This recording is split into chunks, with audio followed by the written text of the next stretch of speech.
Luzon, Visayas, Mindanao at buong mundo. Ngayon ay Lunes, April 29, 2024. Ako si Barbie Mulak at ito ang Balitang A to Z.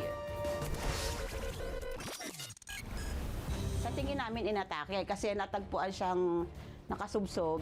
4 na senior citizens sa Cavite City nasawi dahil sa hinihinalang heat stroke. Barangay nag-alok na ng libreng air-conditioned na sine para iwas sa matinding init. Mga courier at ride-hailing drivers makikilahok sa mga tsuper ng jeep sa malawakang kilos protesta sa Mayo a 1.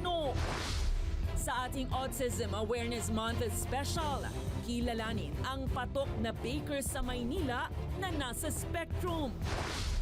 Sa balitang A to Z Sports, matapos ang 34 na taon, Pilipinas may pambato na muli sa fencing. At sa ating balitang showbiz, A to Z at Zoe Broadcasting Network nakisaya sa mga palaro at palabas sa Kapamilya Caravan sa Pangasinan. Magandang gabi, pambungad sa ating newscast. Pumalo na sa 4 ang bilang ng mga senior citizens sa isang barangay sa Cavite City na hinihinalang nasawi dahil sa sobrang init na panahon na nararanasan ngayon. Nag-alok na nga ang naturang barangay ng air-conditioned movie marathon para sa mga senior dahil sa kasagsagan ng tag-init. Ayon pa sa Weather Bureau, posibleng lumala pa ang tindi ng init sa ilang lugar na siyang maaabot ang danger level na heat index. May balitang A to Z, si Ace Cruz. Hindi lubos sa kalain ni Nanay Maribeth ang biglang pagkamatay ng 80 anyos niyang binan dahil sa atake sa puso. Malusog at nakantabay naman daw siya sa iniinom ng maintenance medicine ng kanyang binan kahit hindi sinasantabi ng pamilya na posibleng dahil sa matinding init ng panahon ang dahilan ng pagkamatay nito. Sa tingin namin inatake kasi natagpuan siyang nakasubsob around 10:30 ng gabi ng kapitbahay pa, hindi pa kami ang discover kasi tulog na kami noon 10:30. Kinatok lang kami. Yun nga para anuhin siya. Yun, na siya talaga din. Patay na siya. Ayon sa pamunuan ng Barangay 58M Patola sa San Roque sa Cavite City, ito na ang ika-4 na kaso ng hinihinalang nasawi dahil sa tindi ng init mula pa noong Marso. 3 doon heat-related, yung isa medyo pneumonia pero sa init din eh. Okay. Sinabi ng pamilya kasi naiinitan, lagi nga nasa labas yun. Napapalibutan kasi ng tubig ang Cavite City dahilan para mas tumindi ang epekto ng tag-init lalo na sa mga matatanda at may sakit. Kung kahit inulunsad ng barangay ang air-conditioned movie marathon program sa kanilang hall tuwing 1:00 hanggang 6:00 ng gabi. Para po sa ating mga senior citizen, maaari na po kayong pumunta sa ating barangay hall para sa ating afternoon movie marathon. Complete experience ang palipas oras at pagpapalamig ng senior citizens dahil may cold water na, may popcorn ka pa. Sa bahay, ang init-init. Ang tindi talaga ng init. Ang electric pa nga, bumubuga. Mainit, apoy na. Mas okay ho kasi naka-aircon doon. Sa may libre pa merienda. Yung mga bahay nila medyo hindi naman ganun kagaganda at walang ceiling or mababa ang ceiling, kaya sobrang init. So doble sa matatanda? Doble sa matatanda yun. Kasi kung tayo mga bata, kaya natin yan, sila talaga. Hindi nila kaya yan. Samantala, nagtala sa Metro Manila nitong Sabado ang 38.8 degrees Celsius sa Pag-asa Weather Station sa Pasay City na tinaguri ang all-time hottest temperature mula pa noong May 17, 1915 na umabot ng 38.6 degrees Celsius.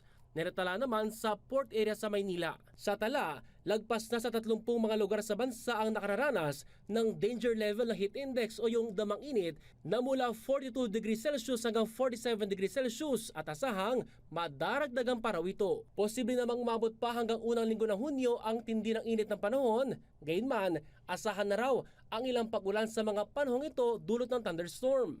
Yung mga pag-ulan na yun at yung moisture content na yun ay ingredient din. The higher the relative humidity, the higher the heat index po. Actually, yung El Nino ay malaki yung role niya for this year's elevated temperature and heat index. Although weakening na po siya, kasi na-expect natin na next Like sa June ay more likely mag-transition tayo from El Nino to neutral.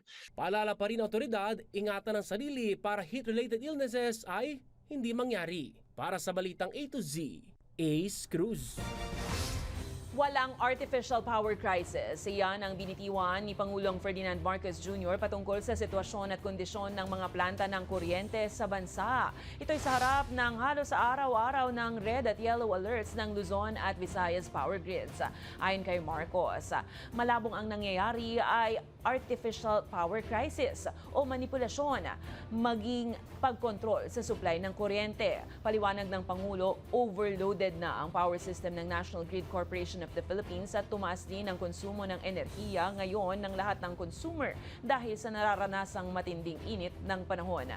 May mga pumapalyaring mga planta dahilan para maging manipis ang reserbang enerhiya. Pero pagtitiyak ng Pangulo, nakatutok ang gobyerno sa pangkabuang supply ng kuryente ng bansa. Definitely it's not an artificial crisis dahil talagang the power systems are overloaded. Ang naging consumption natin biglang tumaas talaga because of dahil napakainit. Tinawag na worst airport ng mga netizen ang Ninoy Aquino International Airport matapos masira ang cooling tower sa NAIA Terminal 3 simula nung Sabado. Hinaing ng mga netizen at travelers, sumasabay pa kasi sa matinding init ng panahon ang pagkasira ng aircon ng terminal. Taliwas para magkaroon sana ng maginhawang biyahe ang mga pasahero. Wala rin daw anilang sapat na evaporative fan sa loob ng paliparan. Hinihimok naman ni Senator Grace Poe ang Manila International Airport Authority na agad nang kumpunihin ang mga nasirang aircon at elevator sa NAIA maging sa Iloilo International Airport. Sabi pa ni Poe, mayroong 190 million pesos na pondo ang NAIA para sa repairs at maintenance. Dagdag pa ng Senadora, huwag nang paabutin ng ilang araw ang pagsasaayos lalo't malaking abala na umano ang naidudulot nito sa mga pasahero.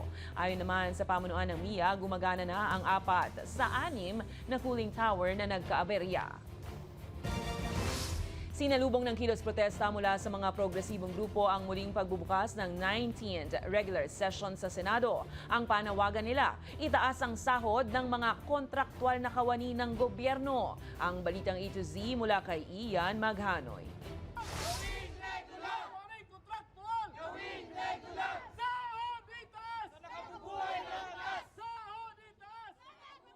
Ito ang eksenang sumalubong sa parking lot ng Senado sa muling pagbubukas ng sesyon sa 19th Congress dahil walang permit. Nandun tayo sa labas. Sandali lang po kami, kaya we have to express.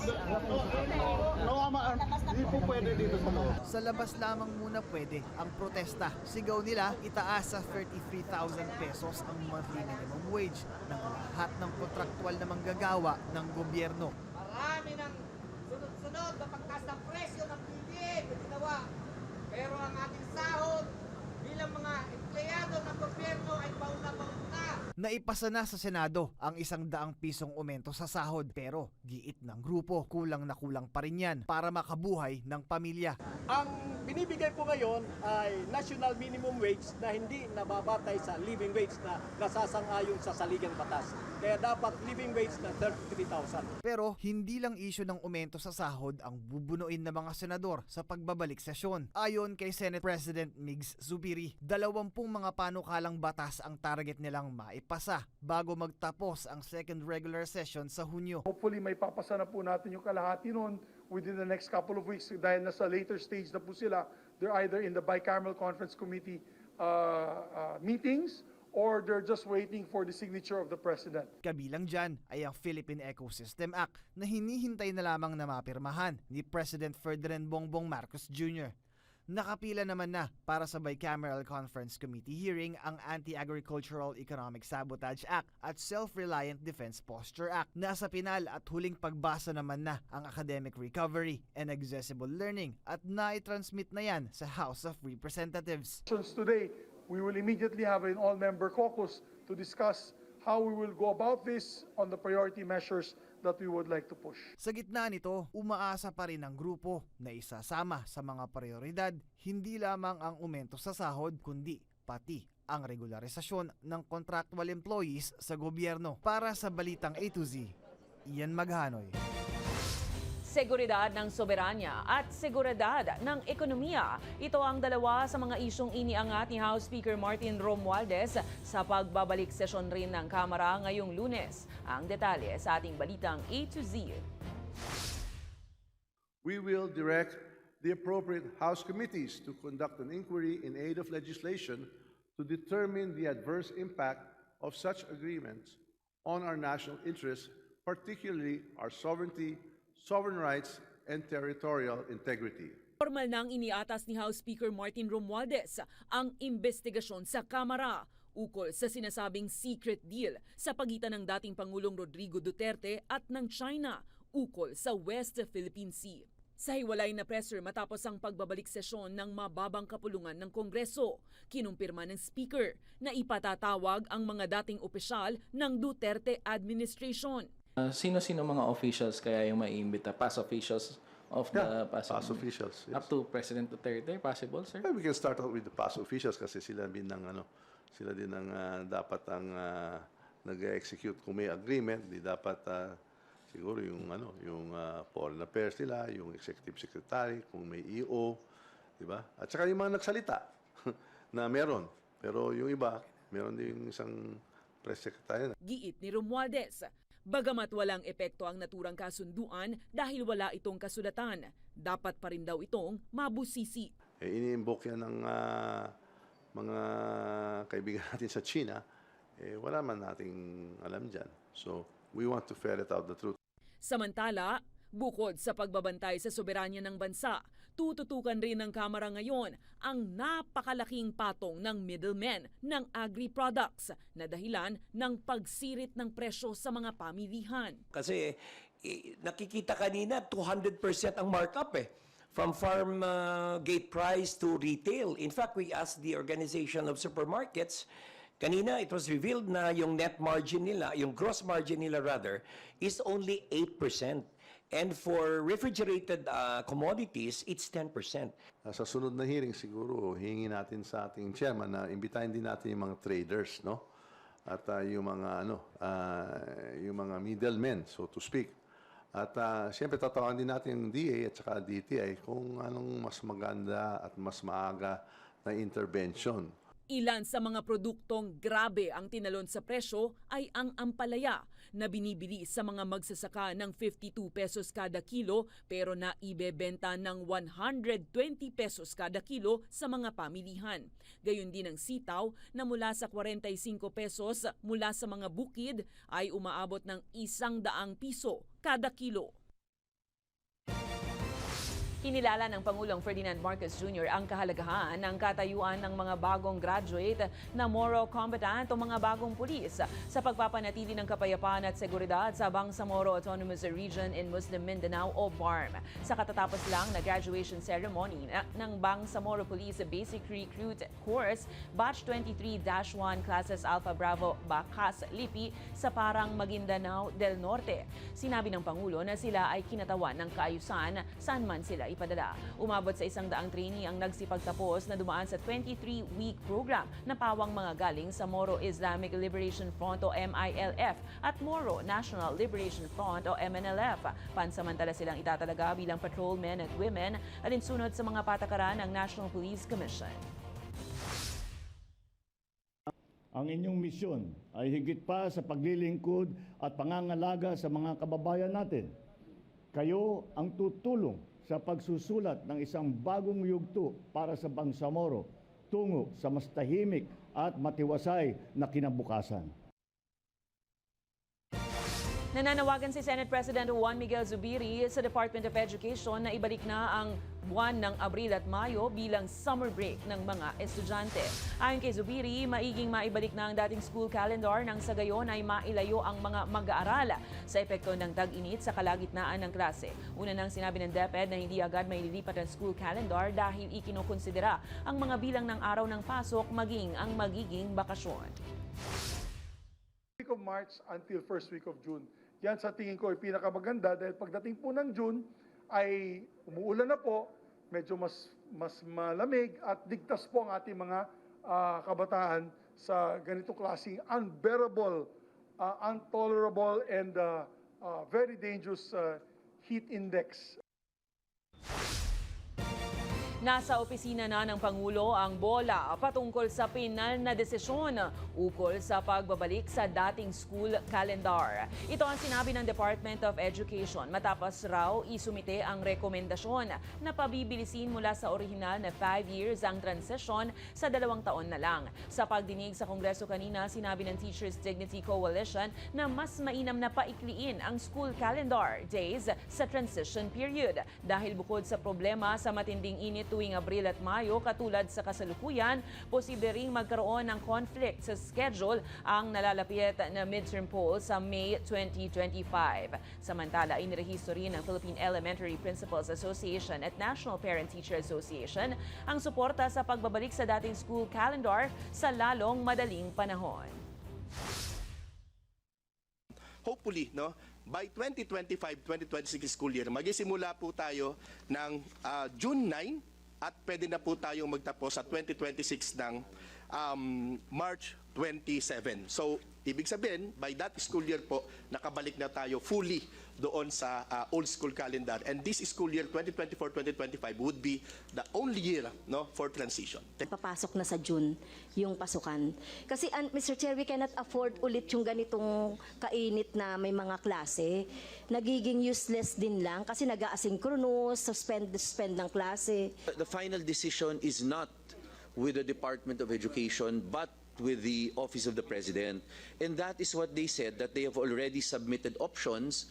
And if possible, hintayin lang natin kung ano yung magiging final na decision from the...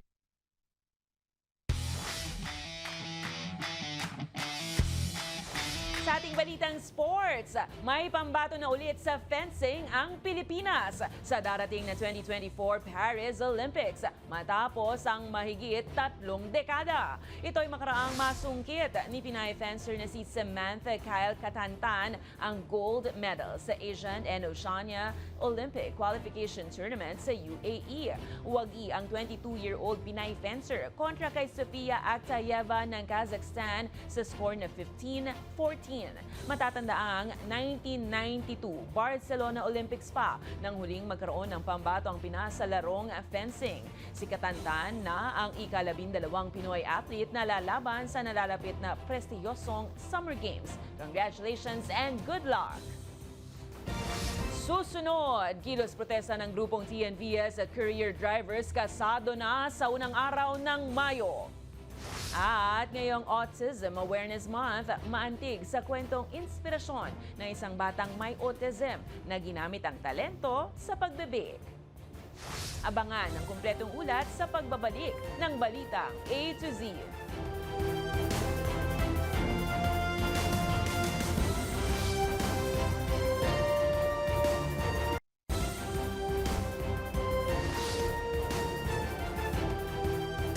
Kasado na ang malawakang kilos protesta sa darating na Mayo 1 na lalahukan ng grupong TNVS at samahan ng mga courier sa buong bansa.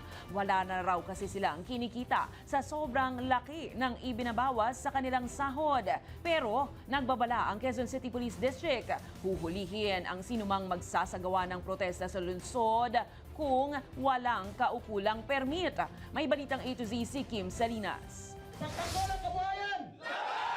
Tila hindi na mapipigilan ang damdamin ng umano'y hirap ng mga TNVS at courier drivers dahil sa kaliitan ng kanilang kinikita sa gitna ng mga nagtataasang presyo ngayon. Dahilan ito para iluto nila ang kilos protesta sa buong bansa sa mismong araw ng paggawa sa Mayo 1. Anila, halos wala na silang naiuwi sa kanilang pamilya. Kung tawagin namin ay transport network companies, ay masyado ng naaabuso ang mga driver at operator dahil po napakataas na ng komisyon na kinukuha ng mga transport network companies. Sa sobrang mahal na po ng mga bilihin, pyesa at iba pa, parang wala na pong kinikita yung ating mga drivers partner. At isa pa po, yung pong mga protection, wala po silang binibigay, katulad po ng sa insurance.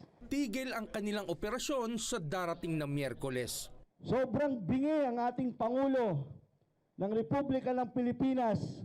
Hindi ko alam kung bakit nabibingi siya ngayon na ang taong bayan na sinasabi niyang pagsisilbihan niya noon ay kanyang arugain. Lalahok din sa kilos protesta ang grupong Manibela para patuloy na igiit pa rin ang sitwasyon ng mga jeepney drivers na hindi dumaan sa consolidation ng jeepney modernization. Yung hinihingi namin, hindi po extension ng consolidation. Extension ng provisional authority hanggang December, kaya kami nananawagan sa ating mahal na Pangulo, sa Kongreso at sa Senado, na matulungan po tayong ma-extend pa rin ito. Gayunpaman, mariing sinabi ng Quezon City Police District na mahigpit nilang ipatutupad ngayon ang no permit, no rally sa kanilang lungsod. Hindi po tayo mangingiming hulihin sila kasi yun po yung natin na batas na nalabag nila. So dapat kung gusto nila mag-rally, as much possible, kumuha sila ng permit.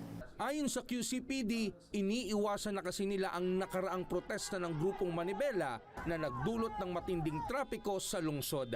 Ito rin ang dahilan kung bakit sinampahan ng 4 na kaso si Mar Balbuena at ang kanyang grupo. Pero giit ni Balbuena, sila po ang nagpatabi sa amin, dyan na kayo magprograma. Tapos sasabihin, illegal assembly. Sasabihin, alarming scandal. Wala naman po kaming ginulo. Hindi po namin ugaling mag-intimidate ng kahit sinong Pilipino o kahit sinong realista. As long na lumabag sila sa ating tuntunin sa batas. Tulad dyan, wala po silang permit.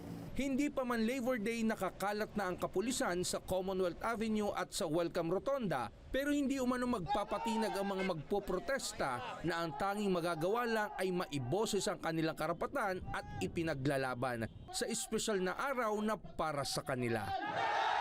Para sa Balitang A to Z, Kim Salinas.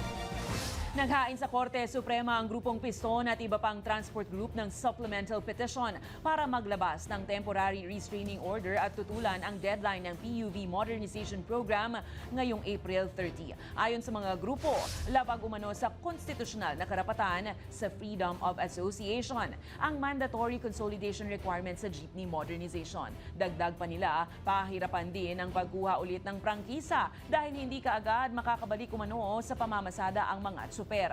Naniniwala naman ang grupo na papanigan sila ng mga mahistrado ng kataas-taasang hukuman. Alam namin, matatalino ang mga hurado natin sa Supreme Court. Alam nila kung tama yung programa o mali. Kaya't kailangan na magbaba ng TRO. Hindi madaling magbalik ng prangkisa, ha? Pag nakansela mo na yan, pag nanalo kami sa Korte Suprema ngayon, bukas papasada na lahat na na-cancel, di ba? So yun ang hiningi namin sa Korte Suprema, i-TRO na. Nilinaw naman ng Department of Transportation na maaari pa rin makabiyahe ang mga traditional jeepney kahit tapos na ang deadline sa PUV consolidation bukas April 30. Ayon kay Transport Undersecretary Jesus Ferdinand Andy Ortega, bibigyan ang mga unconsolidated jeepney ng ilang linggo o buwan para iproseso ang pagpapakonsolidate. Aminado rin ang opisyal na aabuti ng ilang taon bago makabili ng modern jeep ang maraming mga tsuper. Samantala, iginiit ng ahensya na unti-untiin nila ang panghuhuli sa mga kolorom na PUJ na hindi pa rin gagawin ng pagpapakonsolidate. Matatandaang hindi na pinalawig pa ng Pangulong Bongbong Marcos Jr. ang deadline sa PUV consolidation. We don't need to put heat, ika nga, no, sa magiging sitwasyon afterwards. Ang importante pa nga dito on the part of DOTR, LTFRB, after the deadline, April 30, we will still give them due process. Siguro aabutin pa yan ng maybe 2 weeks or 1 month na due process kung bakit sila hindi na-consolidate, then may konting proseso yan.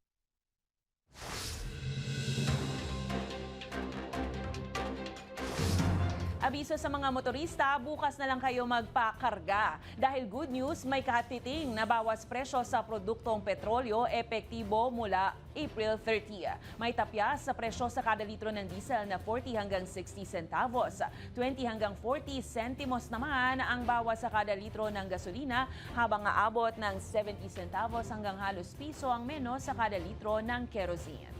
Samantala, may handog na libreng sakay ang LRT2 sa araw ng mga manggagawa sa Miyerkules sa Mayo 1. Magsisimula ang libreng sakay mula alas 7 hanggang alas 9 ng umaga at alas 5 ng hapon hanggang alas 7 ng gabi. Sa iba pang balita, pinakakansela na ni Senator Riza Ontiveros sa Department of Foreign Affairs ang pasaporte ni Apollo Quiboloy matapos paulit-ulit na hindi sumipot sa pagdinig ng Senado hinggil sa mga kasong child abuse and qualified trafficking. Ito ay para hindi na tuluyang makalabas pa ng bansa sakaling narito pa nga ang pastor. Ayon kay Ontiveros, imbis na magpakita raw sa Senado o sa Korte, nagpapadala lamang ito ng record ng audio message. Bagay na tila nang iinsulto raw sa kakayahan ng gobyerno na matuntun siya. Pinasisilip din ng Senadora ang 6 na buwang deadline ng Philippine National Police para isuko ni Quiboloy ang lahat ng mga armas nito. We'll have to check, is that really what the law or that PNP guidelines provide? Dahil ngayon pa nga lang, ilang buwan na siyang, so by now, 4 months, more than a quarter of a year, dinededma ang mga imbitasyon, subpoena, warrant sa kanya. So why should he be given half a year more to continue thumbing his nose at different institutions of our country? Pati PNP ay iniinsulto niya rin. Surely 3 warrants are more than enough to effect his arrest.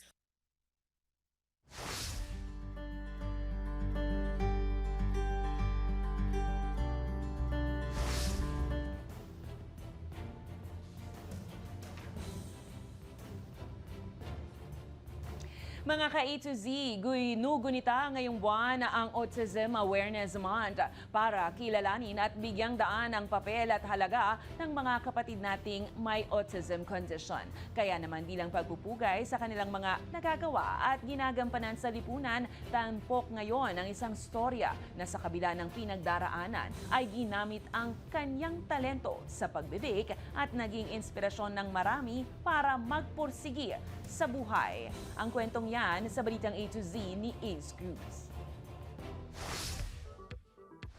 Kung pagiling, paghalo-halo ng mga sangkap at paghuhulma ng hugis para makubuo ng donut, walang pinagkaiba ang kanyang talento at kamay sa iba.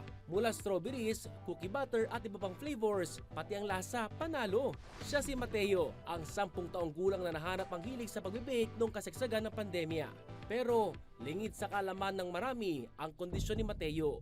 3 taong gulang pa lang siya nang may mapansin ng kakaiba sa kanya. Pag tinatawag mo siya, hindi siya lumilingon. Pag sa ibang kids, hindi siya nakikipaglaro.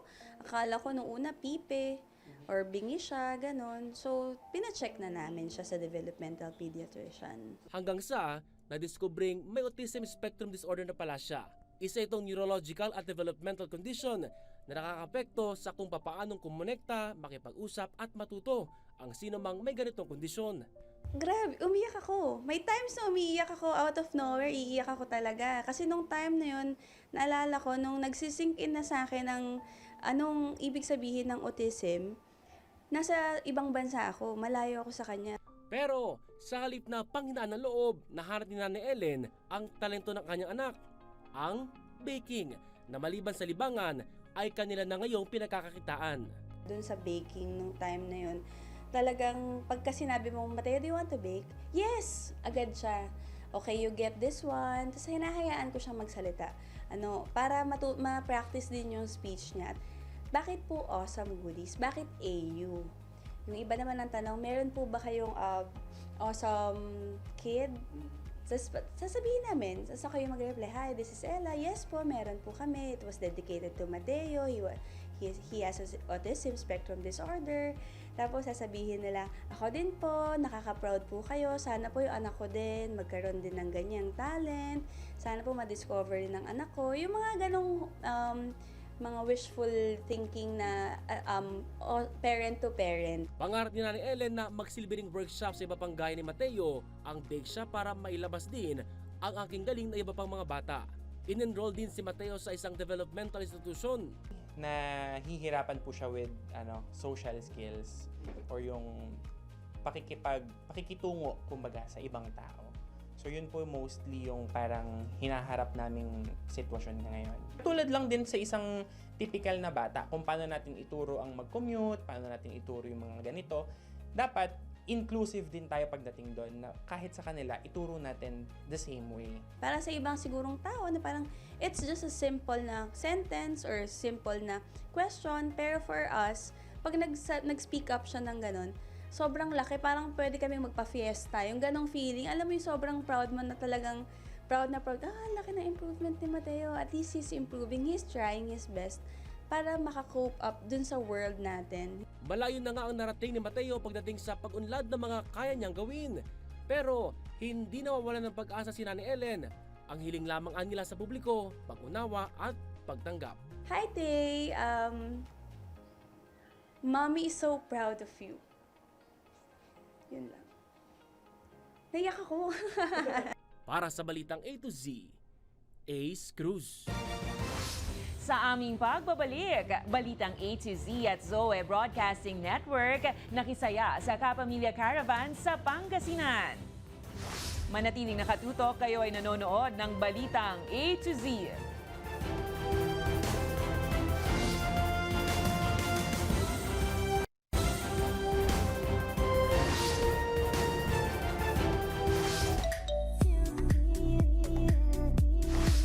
Sa ating balitang showbiz, nakisaya sa 2 araw na Kapamilya Caravan sa Pangasinan ang Zoe Broadcasting Network at A to Z kasama ang ilan nating mga kababayan.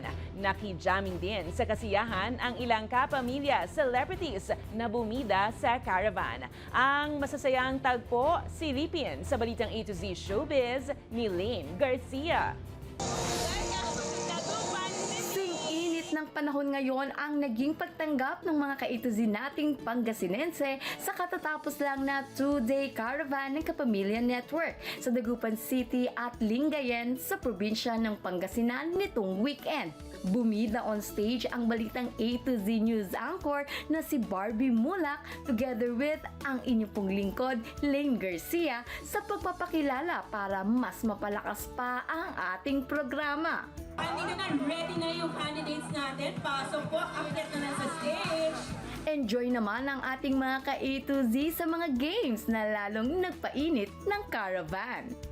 Tulad na lamang ng contestant number 1 na ito na tila smooth ang pagtang twister. Mas pinalawak na signal para sa mas malawak na samahan. Sama-sama sa A to Z Channel 32. Dahil sa A to Z, kumpleto tayo! Pero waging naiuwi ni contestant number 3 ang big prize sa dami ng kanyang fans. Dahil sa A to Z, kumpleto tayo! Samantala, nag-ikot at namigay din ang A to Z at Live TV ng stickers para sa mga kaibigan nating jeepney at tricycle drivers na full support sa ating caravan. Beat the init ang ating peg dahil namigay din tayo ng pamaypay sa mga bumisita sa ating booth. Samantala, isang malakas na hiyawan naman ang bumungad ng umarangkada na sa stage ang mga inaabangang Kapamilya Stars. Kinilig ang crowd sa harana ni na JM De Guzman,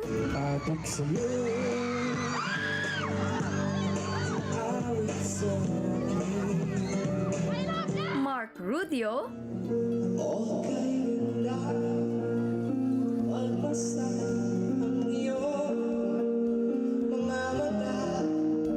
Jake Cuenca.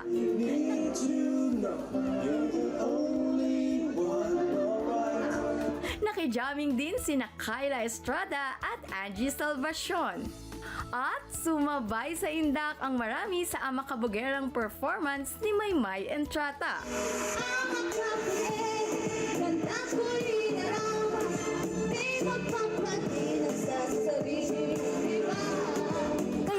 Walang say ang init ng panahon sa inyong walang humpay na pagsuporta at pagmamahal. Kaya naman, let's get it on! Dahil dito sa A to Z, kumpleto tayo. Para sa balitang A to Z Showbiz, Lane Garcia.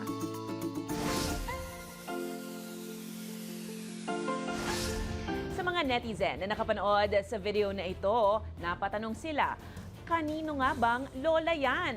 Pinatunayan kasi ni Granny na wala sa edad ang pagsasaya at mananatiling young at heart kahit na may edad na. Narito ang nakaka-GV na video.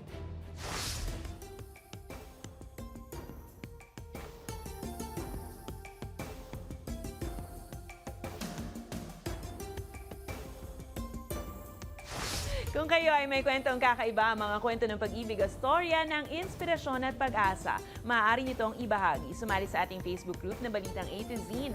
Panoorin ang replay ng ating programa at sundan ang ating social media pages. Hanapin ang Balitang A to Z. Ang ating pabaong quote of the night ay mula sa manunulat at peace activist na si Tasneem Hamid. Ayon sa kanya, hubugin ang iyong karakter mula sa mga puno. Matutunan ang halaga mula sa mga ugat at ang pagbabago naman mula sa mga dahon. At yan ang mga balita at impormasyon, mga kwentong may dalang inspirasyon na tinutukan ng Balitang A to Z. Ako si Barbie Mulak, maging maalam, makialam. Magandang gabi sa iyo, Pilipinas!